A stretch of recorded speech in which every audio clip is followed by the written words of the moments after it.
السلام علیکم ورحمۃ اللہ۔ آج کا سبق انشاءاللہ دوسرا سپارہ ہمارا سٹارٹ ہو رہا ہے، اور اس دوسرے سپارے کو اگر پہلے سپارے کی بنسبت وقت دیا جائے تو انشاءاللہ ہمارا دل جو ہے وہ کافی اللہ سبحانہ و تعالیٰ کی ذات جو ہے بنسبت پہلے سے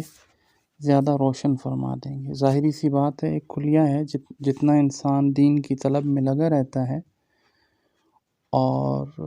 جتنا چاہت اور جتنا لگن سے سنتا اور سوچتا اور اس پر عمل کرتا ہے تو اس کے موافق نورانیت آتی ہے۔ قرآن میں اللہ پاک فرماتے ہیں دونوں ہیں مسلمان دونوں، لیکن اللہ پاک فرماتے ہیں رات کو جاگنے والا اور راتوں کو سونے والا میری ذات کے لیے ذکر و اذکار میں، عبادت میں، نوافل میں اللہ کو راضی کرنے کے لیے، جیسے رابعہ بصری رات کو انتظار میں ہوتی تھی اور یہ کہتی تھی یا اللہ رات کب آئے گی کہ میں اس دنیا کے بادشاہ سے آزاد ہو کر تیری بادشاہت کے سامنے آ کے جھک جاؤں گی۔ بے چین اور بے قرار ہوتی تھی رات کی تاریکی کے لیے کہ مجھے کوئی دیکھے نہیں۔ اللہ پاک ہماری سب بہنوں کو، بیٹیوں کو، عورتوں کو بھی ایسے ہی بنا دے۔ اللہ کے سامنے مشکل نہیں ہے۔ اللہ پاک ہمارے سارے بچوں کو، بوڑھوں کو، نوجوانوں کو نبی علیہ السلام کی اتباع کی توفیق نصیب فرمائے۔ دوسرے سپارے کی پہلی آیت ہے، آیت نمبر 142 سورہ بقرہ۔ سورہ بقرہ کی آیت نمبر 142 ہے اور دوسرے سپارے کی پہلی آیت ہے۔ پہلی آیت کے اندر قبلے کی جہت کے متعلق جو ہے وہ اس کا شان نزول ہے،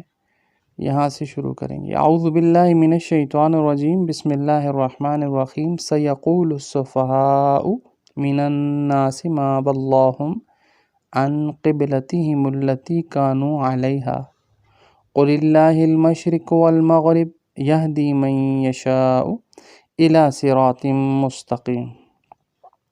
ان قریب لوگوں میں سے بے وقوف لوگ کہیں گے کس چیز نے انہیں ان کے قبلہ سے پھیر دیا جس پر وہ تھے۔ مطلب کہ ابراہیم علیہ السلام کے قبلے کی تو اصل ڈائریکشن اور جہت تھی، تو پھر اب کیا ہوا کہ بیت المقدس کی طرف منہ کر کے حضور نماز پڑھنے لگے؟ یہ کب کا واقعہ ہے؟ جب نبی علیہ السلام مکہ سے ہجرت کر کے مدینہ کی طرف گئے۔ اصل میں آقا علیہ السلام پہلے بھی بیت المقدس کی طرف ہی منہ کر کے نماز پڑھ رہے تھے، لیکن چاہت یہ تھی کہ بیت اللہ کی طرف منہ ہو تو بیت اللہ کو بیچ میں رکھتے تھے اور پھر آگے جہت نبی علیہ السلام کا جو چہرہ مبارک ہوتا تھا وہ بیت المقدس کی طرف ہی ہوتا تھا۔ اب جب مدینے پہنچ گئے تو جہاں مدینے جب پہنچے تو وہاں پر جو مسلمان تھے تو ان کے اندر منافقین نے اپنا نفاق ڈالنے کی کوشش کی، مشرکین اور یہود نے۔ وہ ہماری ایک کہاوت ہے نا، کہتے ہیں کہ گدھا ہے نا، گدھا تو اس کے سامنے سے گزرے تو وہ چک ڈال لیتا ہے اور پیچھے سے گزرے تو وہ لات مارتا ہے، تو نہ آگے سے گزرنے دیتے تھے تو نہ پیچھے سے۔ خود یہ بات کہتے تھے، ہماری کتابوں میں تو یہ بات ہے کہ آخری نبی الزماں جو آئیں گے ان کا قبلہ تو مکہ ہوگا، حرم ہوگا، بیت اللہ ہوگا۔ اور اب جو ہے وہ جب اللہ پاک نے بیت المقدس سے حرم کی طرف جو حکم دیا تو پھر ان لوگوں سے کہنے لگے کہ یہ کیا بات ہے، تمہارے آبا و اجداد تو بیت المقدس کی طرف منہ کر کے نماز پڑھتے تھے۔ تو یہاں یہ کہہ رہے ہیں کہ ان لوگوں کو اکسا رہے ہیں کہ یار یہ کیا بات ہے کہ بیت المقدس کی طرف 15-16 ماہ حضور نے بیت المقدس کی طرف منہ کر کے نماز پڑھی، حکم نہیں تھا اللہ کا، جب حکم ہوگا تو تبھی حضور کا اختیار تھوڑی۔ تو وہاں بھی یہ حکم ہو کہ بیت المقدس کی طرف منہ کر کے آپ نماز پڑھیں، تو بیت المقدس کی طرف منہ کر کے نماز پڑھتے رہے حضور علیہ السلام، اور انہیں ان کے قبلے سے کس نے ان کو ان کے قبلے سے پھیر دیا؟ یعنی اب انہوں نے اپنی ڈائریکشن بھی چینج کر لی ہے۔ تو کہہ دے اللہ ہی کے لیے مشرق و مغرب، وہ جسے چاہتا ہے سیدھے راستے کی ہدایت دیتا ہے۔ اللہ ہمیں مشرق کی طرف منہ کرنے کا حکم دے اور مغرب کی طرف منہ کر کے حکم دے، شمال یا جنوب، جس طرف بھی اللہ ہمیں حکم دے، بھئی ہم تو اللہ کے حکم کے تابع ہیں، کوئی ذاتی انا کا مسئلہ تو ہو نہیں سکتا۔ دین کو ہم اپنے تابع کر کے تو نہیں چل سکتے، دین تو اللہ اور اس کے رسول کا نام ہے، تو یہاں رسول کو جب حکم دیا جا رہا ہے تو وہ تو پھر اپنی نفس یا کسی کی بات پر تو نہیں چلیں گے۔ آقا علیہ الصلوۃ والسلام کو جیسے وحی آئے گی ویسے ہی فیصلہ ہوگا، ویسے ہی عمل ہوگا۔ نبی علیہ الصلوۃ والسلام کا اختیار اپنے چچا پر نہیں چل رہا، چاہ رہے ہیں کہ یہ مسلمان ہو کے انتقال کر جائیں، پوری کوشش ہے، رونا دھونا بھی ہے، دعائیں بھی بہت ہیں، اور کوشش اتنی تک ہے کہ میرے خالی کان میں کلمہ پڑھ دیں تاکہ قیامت والے دن میں گواہ بن جاؤں۔ اللہ نے توفیق کوئی دی، اللہ سبحانہ وتعالیٰ کی ذات نے توفیق نہیں دی، اس لیے اللہ کی منشا ہے، اللہ کا ارادہ ہے، اللہ کی چاہت ہے، اللہ کی چاہت کے پیچھے اور اللہ کی منشا کے پیچھے کوئی کچھ نہیں کر سکتا۔ کتنے لاڈلے لاڈلے نبی آئے ہیں، کتنے برگزیدہ انبیاء علیہ الصلوۃ والسلام آئے ہیں، اللہ پاک نے آزمائشوں میں مبتلا کیا ڈال، اپنی سگی اولاد نافرمان نکل آئی، آزمائش تھی، سگی اولاد نافرمان نکلا۔ آج کسی مولوی کا اگر کوئی بیٹا نافرمان نکلا تو کہتے ہیں یار یہ تو اس کا اپنا بیٹا اس طرح، پہلے اپنے بیٹے کو تو سمجھائے۔ اختیار نہیں ہے کسی کا کسی کے اوپر، اللہ سبحانہ و تعالیٰ کی ذات اچھوں سے برے اور بروں سے اچھوں کو پیدا فرماتے ہیں۔ اگلی آیت، وَكَذَلِكَ جَعَلْنَاكُمْ أُمَّةً وَسَطًا لِتَكُونُوا شُهَدَاءَ عَلَى النَّاسِ وَيَكُونَ الرَّسُولُ عَلَيْكُمْ شَهِيدًا۔ پہلے اس آیت کو سمجھ لیں کہ اللہ سبحانہ و تعالیٰ کی ذات اس آیت میں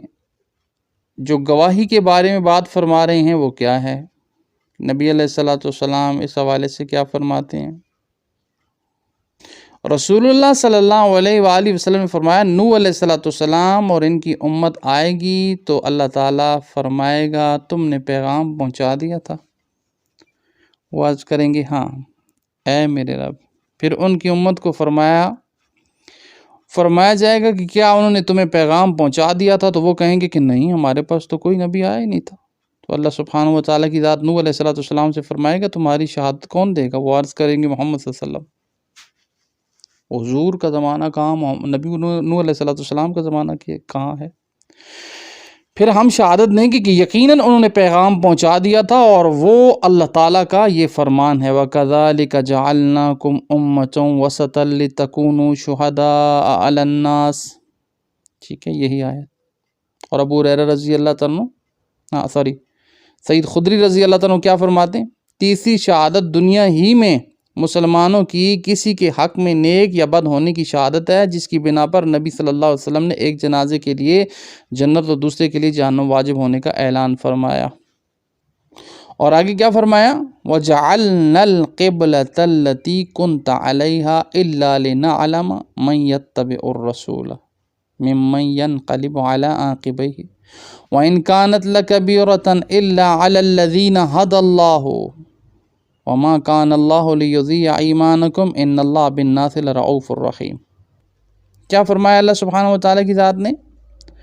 اور ہم نے وہ قبلہ جس پر تو تھا مقرر نہیں کیا تھا مگر اس لیے کہ ہم جان لیں کون اس رسول کی پیروی کرتا ہے اور کون اپنی ایڑیوں پر پھر جاتا ہے۔ اور بلا شبہ یہ بات یقیناً بہت بڑی تھی مگر ان لوگوں پر جنہیں اللہ نے ہدایت دی، اور اللہ کبھی ایسا نہیں کہ تمہارا ایمان ضائع کر دے، بے شک اللہ لوگوں پر یقیناً بے حد شفقت کرنے والا اور نہایت رحم کرنے والا ہے۔ دو باتیں آیت کے اندر، ایک یہ کہ اللہ سبحانہ و تعالیٰ کی ذات نے قبلے کی ڈائریکشن کو لوگوں کے لیے آزمائش بنایا، بیت المقدس کی طرف منہ کر کے نماز پڑھنا، پھر وہاں سے 15-16 ماہ جب بندہ پختہ ہو جائے،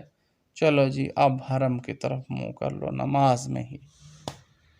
نماز کے اندر ہی اس طرف منہ کر لو۔ بعض کہتے ہیں ظہر کی 4 رکعت تھی، 2 حضور نے بیت المقدس کی طرف پڑھی اور 2 حرم کی طرف حکم آ گیا کہ اب حرم کی طرف منہ کر لے۔ بعض فرماتے ہیں عصر کی نماز تھی۔ بہرحال مقصود ہمیں قبلے کی ڈائریکشن تبدیلی کے بارے میں بات چل رہی ہے تو اس طرف آتے ہیں کہ اللہ سبحانہ و تعالیٰ کی ذات نے یہاں پر حکم دے کے کہ اب آپ اپنی ڈائریکشن بیت المقدس سے ہٹا کر حرم مکہ کی طرف کر دیں، تو اب آزمایا جا رہا ہے ان لوگوں کو جو مسلمان ہوئے عیسائیت سے، کیونکہ عیسائیت کا تو بیت اللہ بیت المقدس تھا، وہ اس کو بیت اللہ مانتے تھے، ان کی ڈائریکشن وہ تھی۔ اب جب آ گئی ڈائریکشن حرم کی طرف، تو یہ ڈائریکشن حضرت ابراہیم علیہ السلام کی تھی، اللہ پاک نے اسی ڈائریکشن پر حضور علیہ السلام کو لایا، اور آپ علیہ السلام چاہتے بھی یہی تھے۔ تو اب دل کے اندر آیا کھٹکا کہ یار یہ کیا ہے، پہلے نبیوں کا تو جو قبلہ تھا یہ بیت المقدس تھا، اور منافقین نے اور یہود نے بھی یہی اور عیسائیوں نے بھی یہی سازش چلی کہ یہ کیا بات ہے، تمہارے آبا و اجداد کا بیت اللہ تو بیت المقدس تھا اور انہوں نے منہ کر لیا حرم کی طرف۔ تو جو مسلمان پکے تھے، اللہ سبحانہ و تعالیٰ کی ذات نے ان کے دل کے اندر استقامت ڈالی تھی، تو اللہ پاک یہاں پر یہی فرما رہے ہیں کہ جو پکے تھے ان کے لیے تو رسول کی پیروی کرنا آسان ہو گئی،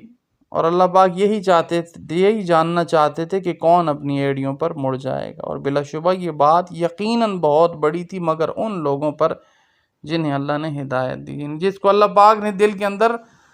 سچائی اور صداقت ڈالی ہو کہ حضور سچے اور حق نبی ہیں، جو یہ کہیں گے وہ اللہ کی طرف سے ہوگا، تو پھر اس کے لیے ڈائریکشن کو بدلنا کچھ مشکل نہیں ہوگا، کیونکہ پہلے بھی اور بعد میں بھی حضور ہی نہیں بتایا تو سب کچھ ہوا۔ اور دوسری اس آیت کے دوسرے حصے کے اندر جو بات آ رہی ہے وہ کیا آ رہی ہے کہ اللہ سبحانہ و تعالیٰ کی ذات کیا فرما رہے ہیں،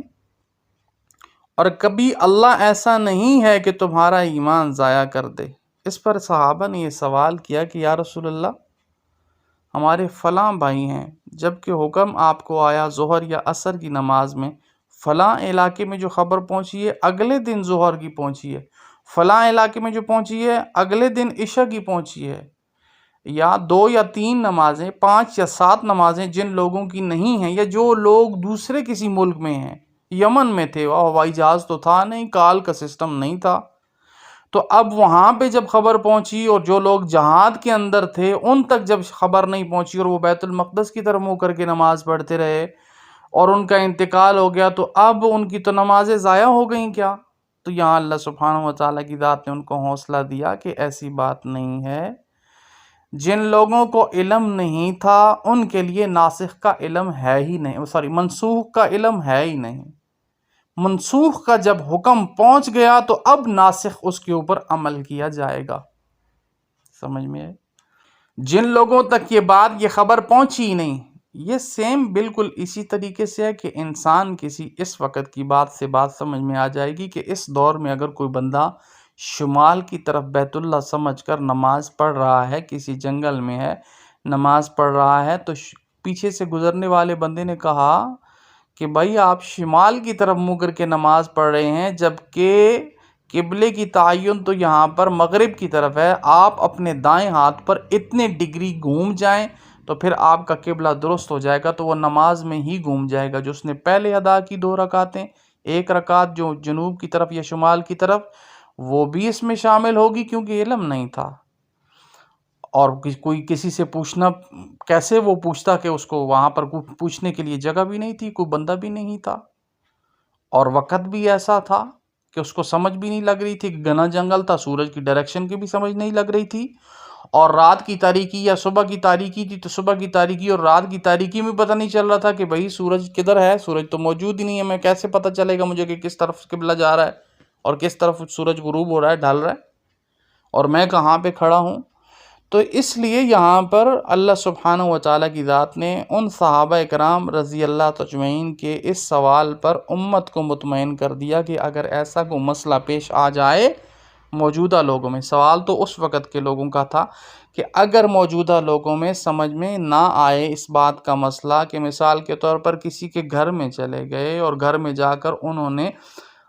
کبھی کبھی ایسا ہوتا ہے کسی کے بندہ گھر میں جاتا ہے تو اس کو سمجھ نہیں لگ رہی ہوتی، وہ شمال یا جنوب کی طرف منہ کر کے نماز پڑھ رہا ہوتا ہے، وہ سمجھتا ہے اس طرف ہے، وہ اپنے گھر کو ڈائریکشن سمجھ کے لے رہا ہوتا ہے،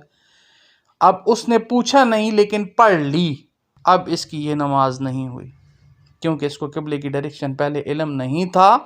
اب یہ قبولیت کے درجے میں گئے کہ پچھلی نماز تو ہو گئی، وہ تو نا علم ہونے کی وجہ سے ہو گئی، یہاں آیت سے ثابت ہے. لیکن جب کسی چیز کا علم ہو جائے تو پھر اس کے بارے میں، مثال کے طور پر پتہ نہیں تھا، پانی پی لیا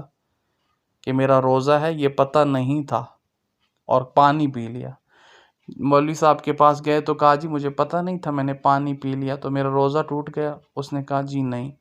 اگلے دن پھر گیا، اس نے جا کے پھر پانی پی لیا. کہا جی کل تو آپ نے کہا تھا پانی پینے سے روزہ نہیں ٹوٹے. اس نے کہا بھائی نہیں، میں نے کہا تھا پتہ نہ ہو تو پانی پینے پہ روزہ نہیں ٹوٹتا. اب تو آپ کو پتہ چل گیا ہے کہ پانی پینے سے روزہ ٹوٹتا ہے. یہ فرائض تو جاننا، مفسدات تو جاننا فرض ہے.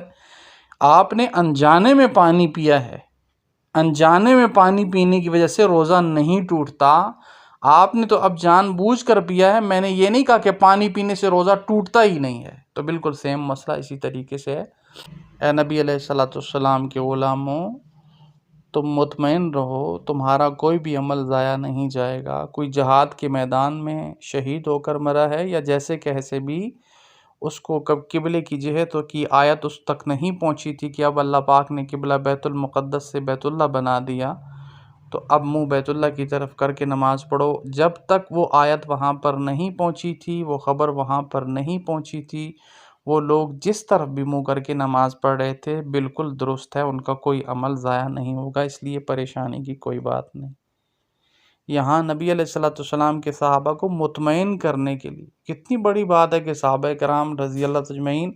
اپنے چھوٹے چھوٹے عملوں کے اوپر اتنے فکر مند رہتے تھے کہ ہائے ہمارا کیا ہوگا، ہائے ہمارا کیا ہوگا. اور ہم تو بڑے سے بڑے کبائر کر کے بھی ڈکار نہیں مارتے اور نہ پوچھتے ہیں کہ کیا یہ درست تھا یا نہیں تھا. اللہ مجھ سمیت سب کو عمل کی توفیق نصیب فرمائے. جزاکم اللہ خیر.